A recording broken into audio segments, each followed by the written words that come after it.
Then after that you go to specific way. Okay? How to identify right ventricular hypertrophy through ECG?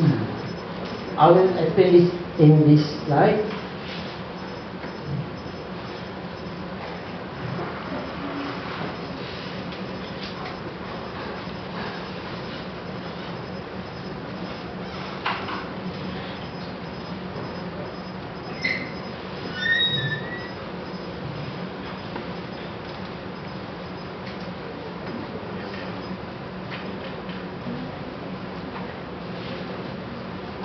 Which list of ECG need to be identified first to know cardiac abnormality? I will explain this later. Can you try explain more about relation anterior, posterior, lateral, inferior telemetry? I will explain this later. That's cool.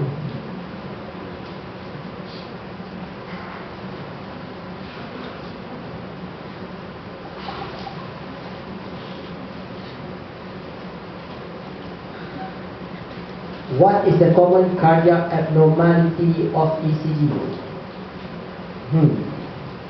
What do you think?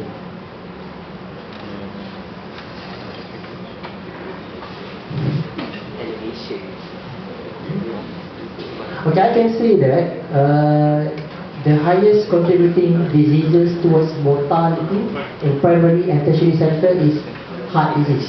Previously is MVA, now is heart disease. Cardiovascular disease. So, if you would like to say the common one, usually the benign one. The benign one, usually just like arrhythmia. That's the benign one, common. I told you guys just now, sinus arrhythmia, is that common? But when you like to look for common causes for mortality, basically is MI.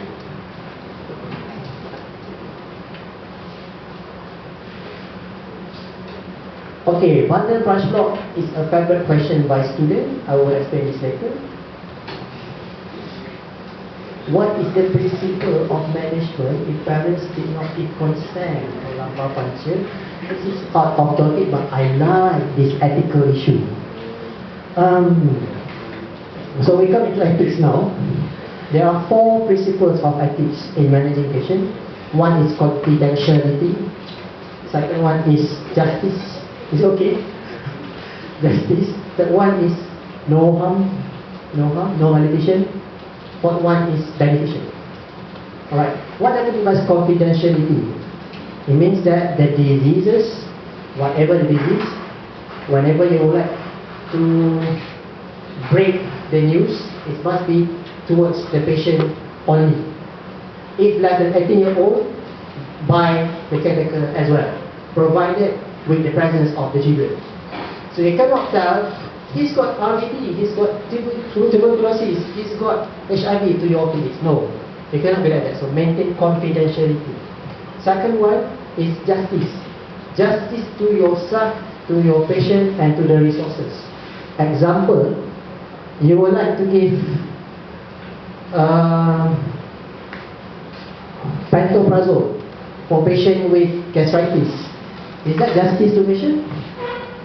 It's justice to patient because that's the high efficacy of drugs. But is justice to your clinic and your hospital and your resources? No, because there's other type of drugs to be given to patient, which is omeprazole or H2 receptor blocker, for example, and APD. So it depends on patient. Third one, no harm. So let's say that if the children presented with meningitis and the parents was not give consent because of misconception. Are you doing justice to the parents?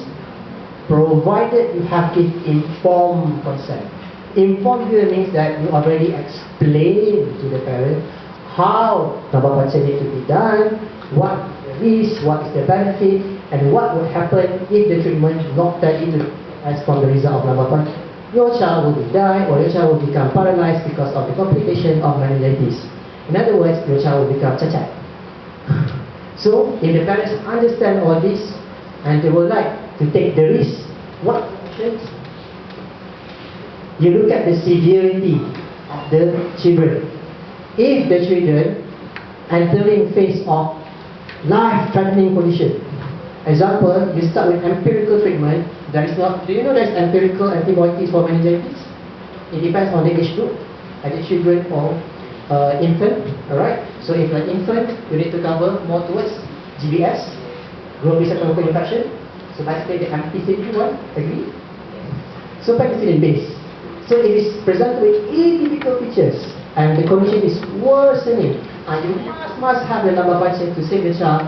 So in this condition, is considered life-threatening condition, justice to patient, in the interest of best of patient, which is children, you must do with the consent of two specialists. Consent of two specialists. I think we ikut ada video. Okay, so must have consent of two specialists in the intention of best interest of the child. That is ethical. Am I doing? If you like to, in ethics point of view, there is no such thing as right or wrong because it's ethics. Ethics tak ada right or wrong, but it depends on your principle of ethics. If you're doing that for good of intention of the best interest of the child, I'm sure it will be acceptably right. Am I answering that question? Hopefully. Other than U-wave, what are the abnormal waves? U-wave is not that commonly seen. In a normal patient, it's only present in 10% of normal patients. So it's quite difficult for you to identify U-wave in the first place. Quite difficult to identify abnormal U-wave as well. So you have to look for other common wave, which is P, QRS, and P-wave.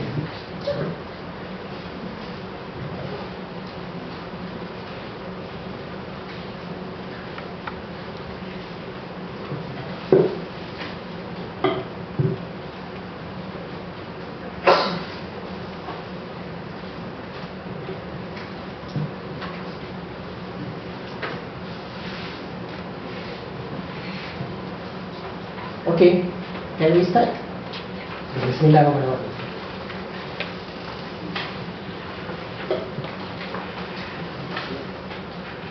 Okay, you guys dah enter lah code, right? Start your questions. Okay, for today's session, I will get handout after this. But I'm sure some of you guys have read from MMG. If you guys have read, congratulations. If you think that the article is good, please share with your friends. The title of the article is ABC of Reading ECG. And sometimes I give some handout in MNC official portal. I know it's not active now, but I think the document is still there. You can download whenever you want. Okay, my aim today, I know that some of the objective is to tell us about the ECG and pathophysiology. I think it's quite difficult, not justice to me, to cover pathophysiology in 3 hours. So I will just discuss on how to interpret abnormal ECG for you to be systematic in interpretation. And throughout the slides, we can discuss some common diseases. Is it okay?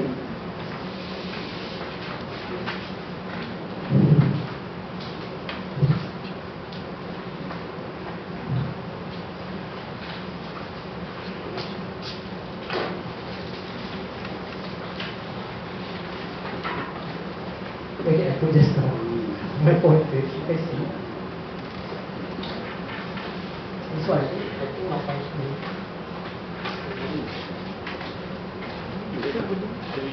Okay. Alright, so the most important points to understand reading ECG is to know the axis and direction of leads, heart position in relation to electrodes, and RS wave. So if you guys understand these 3 components, you guys can understand ECG well. No matter what ECG will throw to you, you can interpret. So please focus on these 3 important points.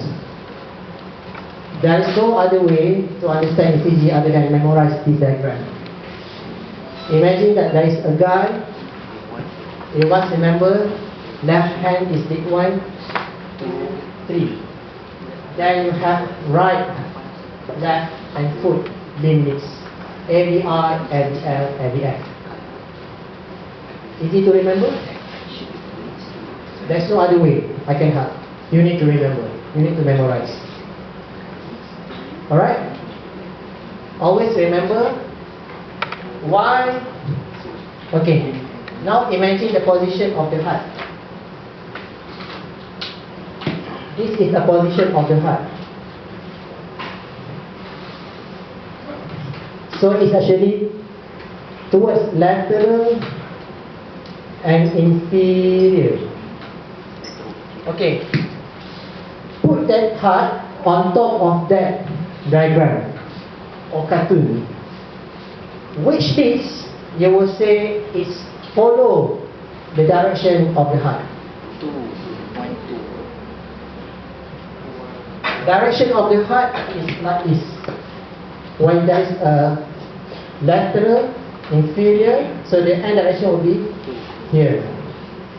Okay, inferolateral. So,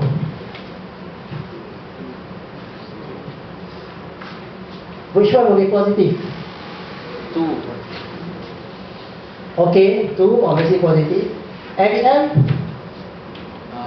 Yes, because it's going towards lateral. It's on that side, so it's positive. Big one? Yes, it's on lateral, so it's positive. 2, yes. ABF, yes. 3? Yes. 3 Yes. is a big yes, because it still has component of inferior. Remember our heart inferolateral. How's about ABR? Totally no, opposite of inferolateral. So anyway, either P, RS, or T, everything will be negative. So can you imagine that? So obviously when you put the ECG LED and there is a printed ECG, ABR is always negative. Let's say that you found out ABR is positive. What does it mean? There is abnormal location of the LED. Look at the patient, look back on the chest, someone might put it wrong. Next point is to understand what does it mean by P, QRS, and T wave. P wave represent Depolarization. repolarization. So please remember, it's not always equal to contraction. It's a repolarization then followed by contraction. Alright? So when there is a positive P wave, it means that it's a time. It's a time and also the pathway of having that action potential moving from one place to another. In this place, throughout the journey from atrium towards the ventricle. That's how we mean. QRS, the action potential moving in repolarization of ventricle. T is the depolarization phase. Understand that? I'm sure during your first year, second year, they have mentioned about action potential. I'm not going to mention about that. Okay? So, let's say that you have a long journey. A long journey from one point to another point, as say the SA node to AB node. What will be happening to P wave? Broader, more time, more positive. Let's say that your heart suddenly become hypertrophy on that pitch. It's go away from inferolateral towards right side. So that position will go away from the inferolateral, so it becomes negative. Let's say this is ABR. Just so you know, ABR is on the right, right? ABR, everyone will be negative. Semua ke bawah. P will be downward, QRS will be downward, T will be downward. That is ABR. Okay? Boleh tak understand so far? Ada yang tak faham? If you don't know what to ask now, you can ask through slide dulu. Okay. Just now is the limb width. Now is the chest width. V1, V2, V3, V4, V5, V6. Don't forget V7, V8, V9 of the posterior width. Okay? So you know that our heart, which chamber gives systemic circulation? The left. So the left heart supposedly more muscle fibers, Purkinje fibers, more thickness compared to the right. Just now I told you the wave represents the journey of action potential. So if there is a lot of fibers, do you think it requires more time, more action potential, more energy? So you can say that our action potential moving from this side more towards left side. Can you imagine that? Initially from the above, from atrium, now towards the ventricle, then it will go back upward to cover all the rest of the ventricle. So in left ventricle, it's more muscular, more time to finish, so it will give more prominent over this side. So that's why from RS wave, you will be prominent R wave in V4, V5, V6 compared to V1, V2, V3. I'm sure you don't understand. If you don't understand, please say so. Okay. Remember RS protocol. R wave means positive reflection. So anything towards that action potential side will produce R wave. Anything away from that positive side of the heart will give negative reflection, which is S wave. So let's say our heart have more fibers, more muscle over the left side. That is normal. That's why a journey to cover here shorter compared to a journey to end here. Can you imagine that? Let's see.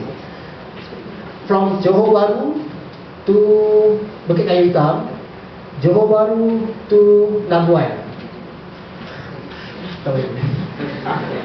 Okay, Johor Bahru to Bukit Kayu Hitam, Johor Bahru to Kota Baru. Okay, which one is longer? Bukit Hitam. Kita betul Kota Baru. Kota Baru jauh lagi sebab dia punya jalan tu beka-beko, banyak fiber, banyak vascular. Kalau ke Bukit Hitam, is actually using the plus the Raya toll, so it's easier, kurus. So which one you think will arrive first? Bukit Kayu Hitam. But there is still remaining journey to the Kota Baru, right? So that's why it gives more amplitude here. So it gives more prominent here. So there will be more R wave in V3, V4, V5, V6 compared to V1, V2, V3. This one is more towards the central and anterior ribs. Boleh tak? Okay, I repeat. First of all, identify the diagram.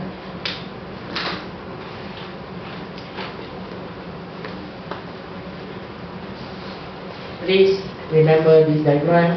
Put your heart inferolateral, so all this will be positive. This is negative. Understand? Now, the problem is with the chest leads. Because it's look at the horizontal cross section, this is more muscular compared to the right side, so it gives more journey over the left side, so more positive amplitude V4, V5, V6. More time, more journey on that position will give R wave. So prominent R wave in V4, V5, V6. Boleh faham? The ECG represent the time and the energy to finish the journey. If it obey the inferolateral journey, it will give positive amplitude. If it takes longer time, it will give more positive amplitude. That's what I mean. Boleh? This is the same. Left ventricle is more influence on the ECG. I will show this after this. You must know the RS protocol. That's why just now you look at the 3 LVF because it's almost dekat sini. 3 and LVF is here. That's why sometimes it gives equivalent R and S wave compared to lead 1 and lead 2. More R wave, here quite equivalent. Example like in this ECG. AVR, all is negative. Can you see that the amplitude is downward? Because it's located here, away from inferolateral. The one who actually follow or bear the inferolateral part is the lead 1 and also lead 2 and also those over the left side. So that's why those over the left side will give more positive amplitude. Positive here means the T wave is positive, R is prominent. This is R, this is S wave. Can you see from V1 to V6, V1, V2, V3, V4, V5, V6.